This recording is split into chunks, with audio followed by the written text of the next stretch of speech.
بسم اللہ الرحمن الرحیم۔ السلام علیکم ناظرین، آپ دیکھ رہے ہیں سریام نیوز۔ خبر شامل کریں گے تھانہ گلیانہ سے۔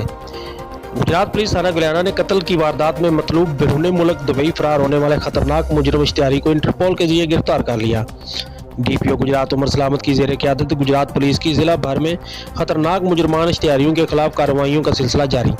ایس ایچ او تھانہ گلیانہ ایس آئی توقیر الحسن رانجھا اور ان کی ٹیم نے قتل کی واردات میں مطلوب خطرناک مجرم اشتہاری عثمان غضنفر ولد غضنفر علی سکنہ پنڈی ہاشم کو انٹرپول کی مدد سے گرفتار کر لیا۔ ملزم نے سال 2015 میں مکان کے تنازع پر اپنے ساتھیوں کے ہمراہ مبشر نامی نوجوان کو قتل کیا تھا اور دبئی فرار ہو گیا تھا۔ گرفتار مجرم اشتہاری کی مزید تفتیش جاری ہے۔